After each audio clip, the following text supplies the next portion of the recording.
everyone. You're watching our special presentation on the T20 World Cup, Kings of T20, straight from Melbourne, Australia. I'm Shivani Gupta and I'm joining you from the Melbourne Cricket Ground. And this is where India will be opening up their campaign this edition of the World Cup against arch rivals Pakistan. Over the next 1 hour, we'll get you the latest that you need to know, not just from the Indian camp, the Pakistan camp, but an overall view of the World Cup this year and its top contenders, starting, of course, with Australia, the host, and the defending champions. In bit from now, former India cricketers Maninder Singh and Deepdas Gupta will be joining me. They'll be giving us their expert opinion on just who looks the best bet this World Cup. But before that, let's set up the T20 World Cup 2022 for you. The World T20 Cricket Carnival is back in less than a year, and this time it is set to be the biggest yet, with 16 teams playing 45 matches. Australia are the reigning champions, hosts and odds-on favourites to lift the trophy again. The hosts are in Group 1 and will face stiff competition from New Zealand, England and Afghanistan, who are known for punching above their weight. The Black Caps have lost just 2 T20Is this calendar year, and their recent form at home in the Tri-Series against Pakistan and Bangladesh looked solid. England have been a consistent force in white ball cricket for some years, and this tournament will mark Jos Buttler captaining his first ever ICC white ball event. Injuries have hampered England's preparations, with key talents like Johnny Bairstow and Jofra Archer both missing out on a place in the squad. Afghanistan are high on confidence after they managed to reach the Super 4 stage in the recently held Asia Cup. Talking of Group 2, the world number 1 T20I side India want to forget their group stage elimination of their last World T20 and can boast of one of the most balanced teams on paper. The injury to Jasprit Bumrah is a blow and will test the depth of the bench strength. The men in blue will face the most difficult test at the very beginning of the highly anticipated clash against Pakistan on Sunday. Pakistan comes high on confidence after winning the Tri-Nation Series, and the comeback of Shaheen Afridi will make its famed pace attack even more lethal. With Babar Azam and Rizwan at the top of the order, Pak is capable of demolishing any team on its day, but will have to fight the tag of being the most inconsistent team. South Africa, on the other hand, has had a strong bowling attack with Kagiso Rabada, Lungi Ngidi and Andrich Nokia forming an imposing seam bowling attack. Bangladesh are looking to shake their tag as underachievers. Despite the game-changing players in its ranks, the Tigers have won just 7 of their 33 matches in the World T20. The T20 World Cup will also see newly amended ICC rules coming into effect. Running out a non-striker will no longer be unfair play, while non-strikers will have to stay at the same end even if the batters have crossed on a catch. The ICC has also relaxed rules relating to COVID-19, allowing all players to take the field. Will we see a new T20 World Cup champion, or will one of the former champions do an encore? And can the Indian team perform up to its potential? After a rather forgettable outing in the last edition, the pressure is certainly on Rohit Sharma and his men. This World Cup will provide a lot of answers for world cricket, but especially for Indian cricket. With camera person Guneet Singh Bedi in Melbourne, Shivani Gupta for CNN News 18. And joining me now are former India cricketers Maninder Singh and Deepdas Gupta. Gentlemen, a warm welcome to all of you, even though I'm joining you from Melbourne. You're joining us from various parts of India. But, we have the World Cup upon us now. We've been building up to this tournament. Maninder Paji, why don't I come to you first up for quite some time? And this is first and foremost an opportunity for India to redeem themselves, isn't it? Because the last World Cup campaign, we all remember it very painfully still. It was nothing to write home about. See, we expect too much from the Indian team. Whenever they go to play cricket, we are always expecting them to win all the time, which is not going to happen. And, T20 format, it's not really easy. Unless and until you get that rhythm from the first game, it becomes difficult for the teams to get settled. And T20 format is such, where just one play can take the game away from you, because it's just a shorter format, and sometimes the weaker teams also get the better of you. But I'm sure, this time around, the Indian team looks pretty balanced, and I'm expecting a lot from them. Deep, why don't we have your opening comments as well?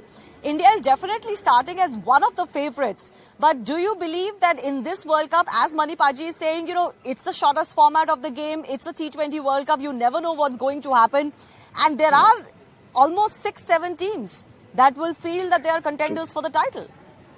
True. I think this is going to be one of the most competitive World Cups. One, because of the format. T20 format is very fickle in many senses. That's one of the reasons it's going to be competitive. And also the fact that these conditions, I mean, we're talking about really big grounds here. We're talking about a pitch, conditions which would help the bowlers a bit more. So we're looking at 160, 170 kind of scores on an average here with pace and bounce. So obviously because of the conditions, and also the format, I think this is going to be extremely competitive. And as you rightly mentioned, there would be, good 5-6 teams, you can call them as favorites because, like I said, because of these two factors. Why don't we begin by talking about Australia now, who are, of course, the hosts. So that is an advantage that they have, but they're also the reigning champions. Last time around, Manipaji, not many gave Australia a chance. They weren't really looking like a team that could lift the title. This was one trophy missing from their cabinet, and they showed the world why they are such a champion side, no matter what year and no matter what conditions. This time, they're actually looking as good as a team needs to be to become the first team to retain the ICC T20 World Cup trophy. And there's only one difference from their squad from last year to this year, and that brings in Tim David into the fray, who himself is a top drawer player. I think they're a very strong team, and they're going to play in their home conditions, which is going to be a big advantage for them. They're used to the conditions there, they're used to the pitches there, and the crowd is going to back them because it's a good, strong side. Maybe Aaron Finch's last World Cup, and he would like to win, go on a winning note. But otherwise, if you see the balance of the side, I think it's a very, very balanced side. They've got match winners. Matthew Wade has been doing very, very well. He's finished the games pretty well.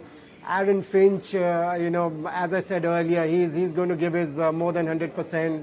David Warner is a batsman to look out for because once he gets into that rhythm, then he could win you matches single-handedly. So I think they've got the side, Glenn Maxwell, who's a finisher, Mitchell Marsh, he's been doing well. So I think they're a brilliant side, and playing in home conditions is going to be a big, big advantage. Even though, they won in UAE last year, as you said, nobody gave them a chance. But I think that would have given them a lot of confidence. Deep, we're talking about Australia. I don't want to leave New Zealand behind because New Zealand, again, has been a story of so close and yet so far when it comes to lifting ICC trophies. Last time around, also they came close. But that white ball jinx always hurts them, isn't it? This time around, do you believe they have it in them to go all the way? Yes, definitely. New Zealand is again such a amazingly underrated side. Every time there's an ICC event, invariably you'll find them in the top 4. And unfortunately, they've always been the bridesmaid. They've got a very good opportunity this time around as well. But having said that, there's so many of them, of those teams, and it's going to be a tough one, actually, to pick your top 4 as well. But having said that, New Zealand comes an ICC tournament, and there they are. Even though they might not have those huge or massive names and superstars and all, but that's one team. They do know how to play as a unit, as a team, and there's a lot of experience there as well. Experience of playing together, experience of playing T20 cricket per se. So I think all that will come together and should come together. That's what's been happening in last so many years. Yeah, absolutely. New Zealand have a tendency to get to the knockout stages. They have a tendency recently to even be in finals, but just missing when it comes to the final hurdle. Speaking of knockout stage, the Indian team didn't make it to the semi-finals last time around. And the first improvement they need to make is, one, not lose to Pakistan this time around, Manipaji. And secondly, at least get to the knockout stages. I think anything less than that, and I don't think fans are going to be very, very happy this time around. I know, we all expect a lot from the Indian team whenever, as I said earlier, whenever they go to play any kind of cricket. And this is special because the first edition the Indian team won, and after that they've not fared very well as you would expect them to. But I think we've got a few match winners in this side. You know, if you see KL Rahul, Rohit Sharma, even though he's not been in very good form, but once he gets going, then he's a match winner for you. Virat Kohli has been doing well. I mean, KL Rahul has got some runs. Surya Kumar Yadav is in tremendous form. And I would somewhere down the line have Rishabh Pant in my side because he's a match winner. He could, change the game around on his own. And I think, as Deepdas Gupta said earlier, the grounds are bigger, the bowlers have an advantage, especially the spinners. So if you see the balance of the Indian bowling side, I think it looks a balanced side as well. So overall, on papers, I think this is a very good Indian side. But it's just that you have to have the initial success. If you're successful in your first game, then you carry that confidence ahead. I'm going to talk to you about the bowling lineup that you would ideally want to see, because that's where we have, although Rohit Sharma is very clear of the bowling lineup that he wants, but I want to begin by asking you about Rishabh Pant, because, there are enough people who feel that Rishabh Pant walks into this playing 11 and he deserves to be in this playing 11. But the trend that the Indian team is following. And I think we know the mind of the team management. They are preferring Dinesh Karthik over Rishabh Pant. And it is very likely, as I watched the Indian practice session today, that Dinesh Karthik is going to walk out in the playing 11. That doesn't leave space for Rishabh Pant. What do you make of the team management's decision then to prefer Dinesh Karthik as the finisher over Rishabh Pant? Well, personally, ideally speaking, I would have wanted both of them to play. But as you mentioned, the batting unit looks kind of settled. And what we've seen in the last 6 months, that DK has been given a very specific role. And he's been doing a pretty good job of that, to be fair. So unfortunately, as good as Rishabh is, and as Mani Bhaiya mentioned, he is a match winner. There's absolutely no two ways about it. But unfortunately, he would have to miss out because there is no place for both of them. And DK, because how team management's been thinking, and what happens is it's kind of a puzzle. So as of now, all those pieces of that puzzle are put in a certain way, and you take that out, then you need to reshuffle everyone. So as of now, I don't see Rishabh playing in the playing 11. It's going to be DK. And I hope they don't need to, because if they need to change that playing 11, obviously then things aren't going right, and obviously we don't want that to happen. Working. Maninder Paji, what do you think? You saying you prefer Rishabh over DK, but the team doesn't feel so. Any day. I would have, if Rishabh Pant is in my 15, he will be in my first 11 because he's a match winner. He can, as I said earlier, he can turn the game around on his own, the way he bats. It's the only problem with him is that he needs to be handled well. Because, with Rahul Dravid there, I'm sure he can be handled well and he would win you matches. I mean, if you're asking me between Rishabh Pant and Dinesh Karthik, I really don't know where has he got this title of match finisher. I'm talking about Dinesh Karthik now because, match finisher was Mahendra Singh Dhoni. He would finish 8 out of 10 matches whenever he got an opportunity, whereas Dinesh Karthik has probably finished 1 or 2 games out of 10 when he's got an opportunity. So I would honestly go with Rishabh Pant, give him a long rope, and give him the confidence. And with the Rahul Dravid there, a little bit of talking with him, a little bit of chatting with him, you could see a different Rishabh Pant, that aggression that he's got, that controlled aggression could be brought in with Rahul Dravid there. Can I quickly add to that? Mani Paji, I asked this question to literally everybody, Pant or DK, and the opinion is divided. But like I said, I know what the team is thinking. I'm with you, actually. I'm one of those people who can't figure out how a Rishabh Pant doesn't walk into a playing 11 if he's available. But such is the circumstances. But I won't dwell into that too much. We have lots of time to talk about that as the Sunday match comes in and, of course, as the India campaign goes on.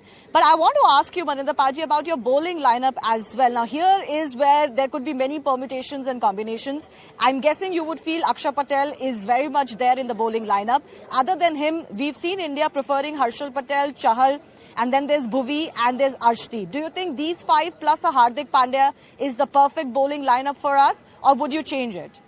I would have Mohammad Shami there because, sometimes what happens when you're coming out of an illness or an injury, then you stick to your basics. And the last warm-up game that he got an opportunity to play, he just got 1 over to bowl, he gave 4 runs, got 3 wickets. So we can use his experience, because he's such a rhythmic bowler. And on the kind of pitches that we are going to play on, he's going to get some help. So Shami will be there for me for sure. Arshdeep, because he brings in that variation with the left arm seamer. And he's been doing well, whatever opportunities he's got, he's really done well. So I would really like to have him in the side. Bhuvneshwar you would like to have because of his experience, even though, not give him the 19th over like we've been doing, because I don't think he has that confidence. But he's still a very good bowler, and these conditions he'll be very good. And Chahal and Ravichandran Ashwin for me, because these are bigger grounds, and Ravichandran's Ashwin's experience you would like to use when you've got him in the side. So these would be my 5 bowlers, with Hardik Pandya coming in and chipping in with a couple of overs, and maybe if he's fit enough and bowling well, maybe have all the 4 from him. Yeah, absolutely. Deep, what do you think about that, the bowling lineup? For me, it's kind of straightforward. Shami for sure, yes. Along with him, Bhuvneshwar. Then Hardik, obviously, I'm going to leave him aside. He definitely is there as a 6th bowling option and could well be one of the main bowlers as well. And as a 3rd seamer, I would be looking at Arshdeep as of now. Obviously, that was the only kind of a question mark, whether it's going to be Harshal or Arshdeep. And with Shami bowling as well as he is in the death, then Harshal is predominantly your death over specialist or your last over specialist. But if Shami can give you an over or 2 in the death, which he will, then you rather go with someone like Arshdeep, who is a lot more versatile, and also the fact that he's a left-arm seamer. So Arshdeep, Shami and Bhuvi, 3 seamers along with Hardik. And as far as spin is concerned, Aksar, obviously with his left-arm spin. Also the fact that in the top 7, he'd be the only left-hand batter if Rishabh is not playing. So, off late, he's been batting well as well. If there is an opportunity, for example, if Mohammad Nawaz is bowling well in the middle overs, you might want to promote your left-hander batter to kind of play against the left-arm spinners. Aksar there, and Yuzi Chahal, wrist spinner. I think, personally speaking, on those Australian pitches and those conditions, I think if you have a wrist spinner, you've got to play him. Right. So both our experts have very different views on exactly what our batting lineup, our bowling lineup should be. We'll, of course, continue to talk to them in the run-up to the India-Pakistan match and, of course, the entire World Cup. But let me just talk about the overall, general place that the Indian team is in right now. With Rohit Sharma as the captain, Dravid in the dressing room, Marinder Paji, do you believe this side has shown enough improvement from what it was just 12 months ago in the last edition of the World Cup? Are we better off than then and therefore can perform better? Because there will be a lot of pressure on the Indian team. Last time around, not only did they lose to Pakistan for their first ever World Cup defeat, it was a poor World Cup campaign overall. I have a lot of confidence in this team, especially with Hardik Pandya, a fit Hardik Pandya who can give you the 4 overs. And the way he's batting is amazing. I think the way he batted in IPL has given him a lot of confidence. And he brings balance to the side. And, just one player who could give you those 4 overs and come and hit the ball the way he's been middling the ball, I think it changes the whole balance of the side. And I think this Indian side looks very balanced to me. All right, let me talk about Pakistan now, because Pakistan is one of those teams that will also believe that they have a very good chance, especially with the kind of explosive talent they always have deep in their team. And Shaheen Afridi is back. Let me just point out to our viewers before I go to you, Deep, that today was an optional practice session for the Indian team. You had Rohit Sharma come out, actually took turns batting in the nets twice today. You had DK with all of his variations, you know, his scoop shots, his touches, his slices, etc. He was trying all of his variations, what we've come to see from DK as in the last few, you know, overs of the Indian batting innings. And it was quite clear that he's going to bring all of that, and he's really gunning up for that. You had KL Rahul taking the batting nets today, and he is looking in very good touch in the run-up to the World Cup as well. And then we had the likes of Arshdeep, Siraj. Remember, Siraj is here with the team. And several other bowlers doing their thing. So it was quite interesting to see, especially the work that both DK and Rohit Sharma were putting in their practice. And both of them, because it looks like DK is going to be first choice over Pant, are going to be very crucial for the Indian team. Surya Kumar Yadav was also here. And of course, he's looking in excellent touch, as Manipaji said. Against them in the first match is Pakistan. Let's talk about Pakistan now, Deep. Shaheen Afridi was back. We all watched him in the practice session today that the Pakistani team had. And he's their superstar, isn't it? He will be gunning to go. And I think the Pakistan team already looks so much better with Shaheen Afridi back in the team, isn't it? That is so true. And you know, the last practice game, which was washed out, it was between Afghanistan and Pakistan. So saw Shaheen Afridi not just bowling, but, you know, getting the ball to swing back into the right-hander. So, listen, I mean, just to kind of go back to your last question to Manivia about India's preparation, I think as compared to last year, India is in a better position, better prepared. Last year, if you remember, the Indian team went into the World Cup straight after the IPL. They weren't, they did not kind of prepare as a team that much. But this time around, obviously, they've been to Australia. They've been there for last, 2 weeks at least, or maybe more than 2 weeks. They've been playing a lot of cricket together as a team. So I think that they are well prepared. They've got a lot of experience as well in that side of playing, not just in Australia, but also playing in the World Cup. And the fact that, India has found a lot of success in last few years in Australia. So that would add to the confidence as well. Talking about Pakistan, listen, they are definitely one of the favorites. For me, any good bowling side will always be favorites to win a tournament. And especially when you talk about Australian conditions, if you have a bowling pack, which Pakistan has, listen, they kind of have most of those box ticked as far as bowling is concerned. They've got a very, very good left-arm spinner, very good wrist spinner, and 4 bowlers at least who can clock around 145 plus and closer to 150.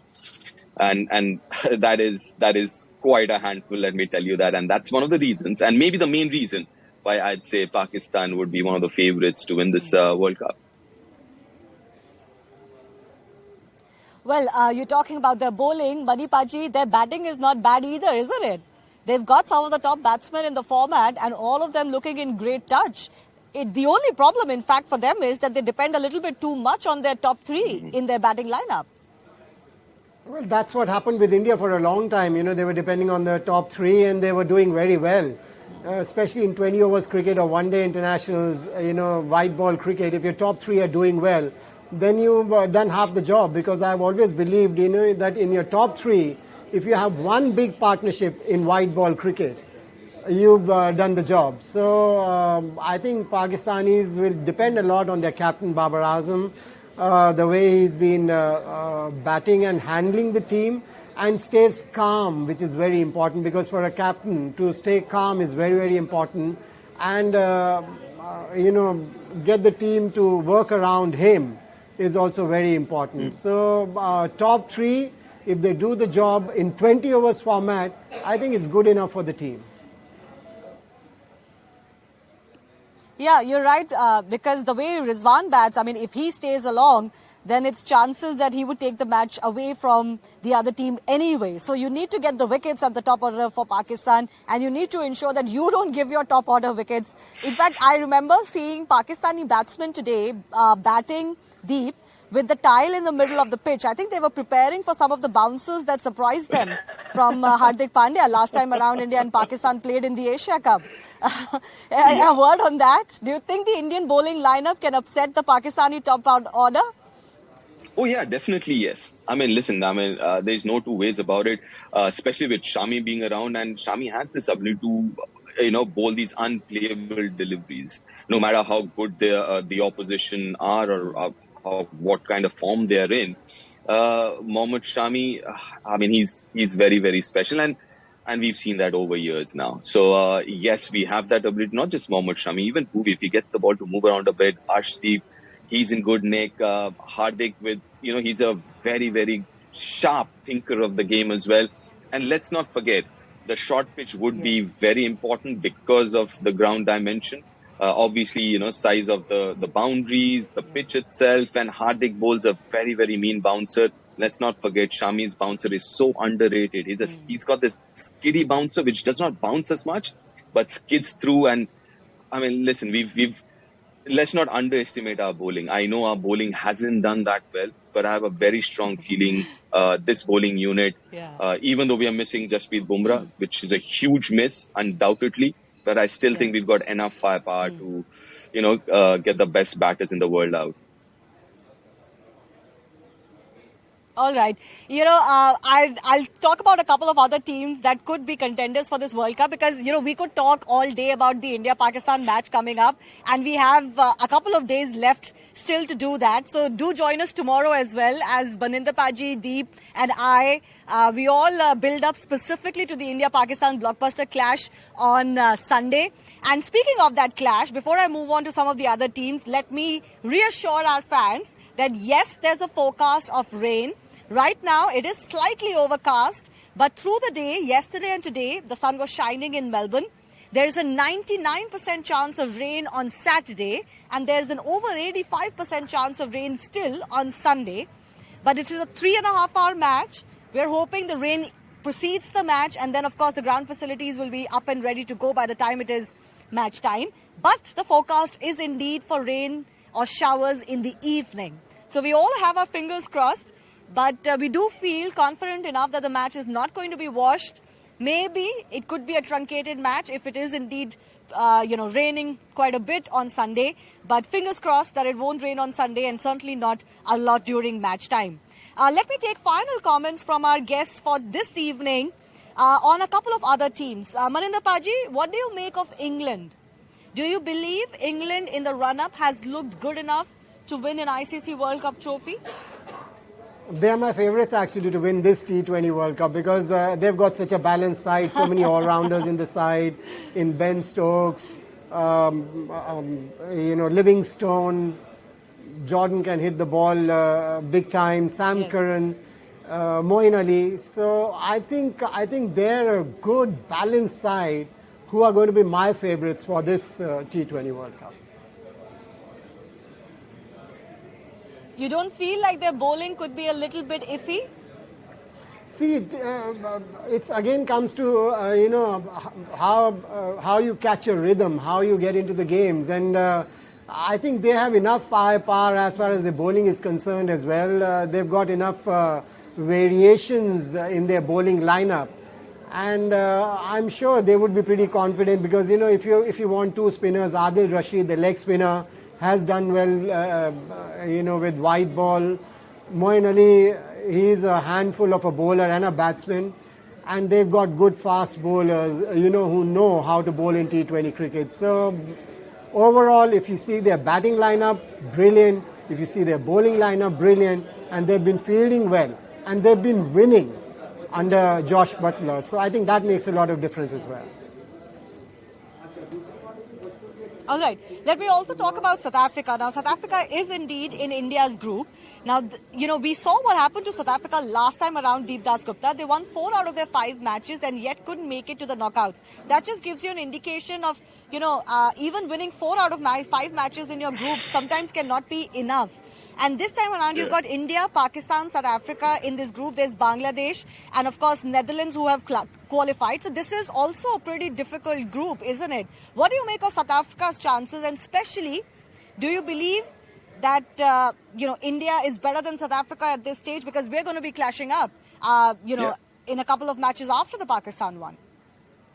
True. I mean, for me, I'll be honest. I mean, I do feel India is better than South Africa. For me, I think the two teams which should qualify out of this group is India and Pakistan, but South Africa are my dark horses to qualify because they are, again, have a very good bowling unit, a lot of variety in there in terms of spin, in terms of fast bowling. There is pace, there is height in bowlers because height will matter. Height of the quick bowlers will matter in Australia. There is anyways more bounce, but anyone who's tall would get an extra bit of bounce as well. So I think they've got a really good bowling side. And well, the batting as well. I mean, they're very, very decent. In fact, their middle order is solid. I mean, someone like Klaasen or a Markram, they've been absolutely fabulous. Reza Hendricks and all. I think the weakest link in there, unfortunately, and with all due respect, is Temba Bavuma. I mean, obviously he's the captain, so he's going to play. But apart from that, that looks like a really, really good side. And like I said, the third team, as far as this particular group is concerned, after India and Pakistan, is going to be South Africa, and they're my dark horses. Well, that is why both India and Pakistan will be very clear in their heads, because there's a South Africa in this group, that they have to win their first match, isn't it, Manipaji? Because the first match is very crucial. And we've seen it happen. You know, your first few games don't go well, or your first match doesn't go well. When it's such a blockbuster clash like an India-Pakistan one, it can derail your entire campaign. Although Australia, which is the reigning champion, didn't start last World Cup in a winning fashion, but they went on to win the cup. You have to peak at the right time too. But for India, in this group, Manipaji, it's going to be very essential to not lose this time around to Pakistan. Not just because of the extra factor associated with the match against the arch rivals, but because it could completely derail your campaign as well. This group has tough sides. It's very important to win your first game, because if you lose your first game, then you're doing the catching up all the time, and it's not very easy because another bad day and you're out of the tournament. So I think winning the first game is very important. What happened with Australia the last time around when they lost the first game, they became a unit. Sometimes it can help losing, if you lose your first game. But starting the campaign on a winning note can give you that confidence going ahead.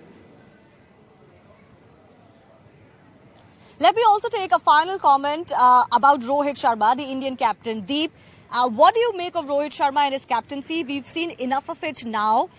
Going into an ICC World Cup event is always very, very, it's a pressure situation, especially for an Indian captain. As Manipaji was saying, we expect Indian team to do well all the time.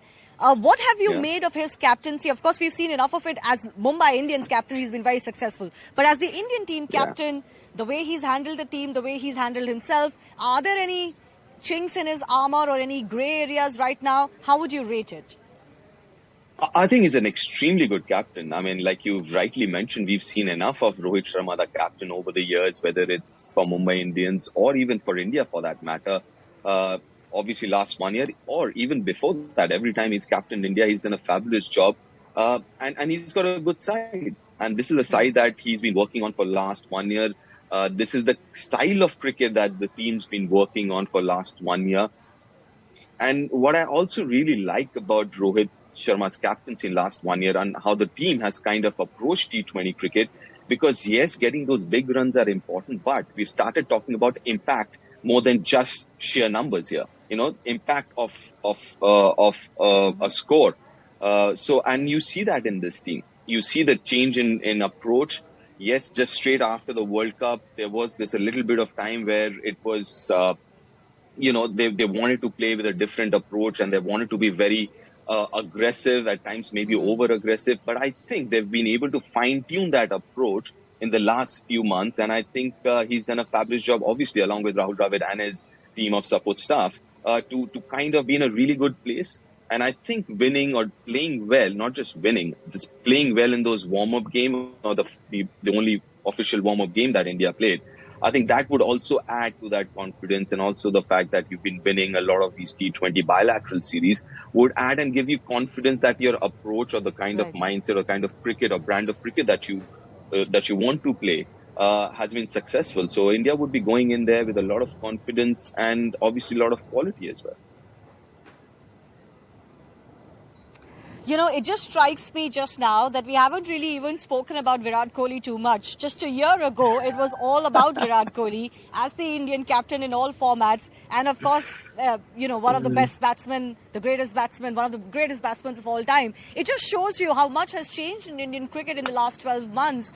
But that doesn't mean Virat Kohli isn't important for us. He's going to be extremely important for us against Pakistan, especially because the man has a knack of scoring against Pakistan. He always does well. Even in the last match, in the last T20 match, he was the one who was standing almost alone, even as wickets fell around him. Maybe the strike rate wasn't there, but it was a tough match for all Indian batsmen. We will, of course, talk about more in detail about the Indian team, the Pakistani team tomorrow with our experts. But as I wrap up today's edition, I want to fire a few quick-fire questions for our experts. So, Manipaji, first to you. We've talked about some of the favourites for this event. I haven't talked about everyone, so I'll give you an opportunity to tell me your top 3 sides in that order for this World Cup. England, as I said, my favourites. Australia at number 2 and India at number 3. All right, I think I get that. Deep, what about you? Who are your top 3 sides? Okay, I'm going to go with India, England and Pakistan. India, England and Pakistan. All right. So we've got, of course, an exciting month of, T20 cricket coming up. Continue to be on CNN News 18 as we get you Kings of T20 from Australia. Of course, the build-up of the mother of all clashes, India versus Pakistan, right here from Melbourne with me. I thank both of our experts for joining us. Marinder Paji and Deepdas Gupta will be with us throughout the World Cup, giving us their insights. What an exciting tournament lined up ahead. And as our experts are saying, really the trophy could be anybody's. We would like it to be for India. We would like the cup to come home. But let's see how things go. I also caught up with a few American fans who've travelled all the way from USA to Melbourne, Australia, ahead of that blockbuster India-Pakistan clash. I leave you with some Indian and Pakistani fans on what they think could happen on Sunday.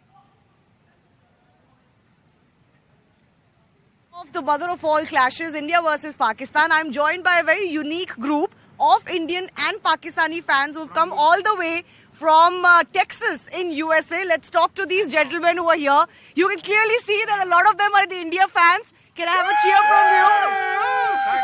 So all of these with the Indian jersey are all Indian fans? Yeah, we are India and Pakistan together. We have our friends here from Pakistan also, but they are supporting both the teams. They are our best friends who are supporting India and Pakistan both. You're from Pakistan? I'm from Atlanta, Georgia. I'm an Indian fan. You're an India fan. And you're from Pakistan originally? Yes. Okay. So you've all come from Dallas, Texas. US, Dallas, Texas. And Georgia. All right. So what are your big hopes? You're from Melbourne. So what are your big hopes from this big match? I think the hope is to see a good, electrifying match. Yeah. It's been 12 years in Melbourne. I haven't seen Pakistan-India clash, so it will be exciting. Yeah. But last time it was advantage Pakistan. So this time, the only thing that I am hoping for that we don't beat them with 10 wickets. No, we just love Virat Kohli, that's all. I'm here to see Virat Kohli. I'm really hoping for this match to go really good, and I hope India this time make to the final and win the World Cup. So India needs some revenge, right, guys, for last time around? See, whatever happens on Sunday, right? Sunday match, we just want a good match. Yeah. Whoever wins, we don't care. We just but want a good we want match. India to win. Do you think India has some issues ahead of that big match? Because, given last time what happened in the World Cup, the Asia Cup and all of that. I don't think there's any issues. It's just that we're going again for it and may the best team win. You're a Pakistan fan. I'm a Pakistani fan. Bleed green. Don't you think you guys are a little too dependent on your top 3 and the rest can be a problem? That we are, but you know the 2 good players can take care of the whole team. So we are not upset. We are happy and we're very excited. If Babar and Rizwan stays, like my brother over said, it's a 10-wicket game. 10-wicket game. So what does India need to do? I can bet my life this is not going to be a 10-wicket win. Yeah, I can bet. Watch it, Rohit. Watch first ball, you're out. with the middle order clash, with the middle order getting destroyed. We have a OMG strongest Pakistan batting middle order. lineup than anyone else. So let's just have a final cheer from both us, Pakistan and India fans. They've been real sports over the last few years. Let's just see what this match has to produce. But can I have some cheers from you?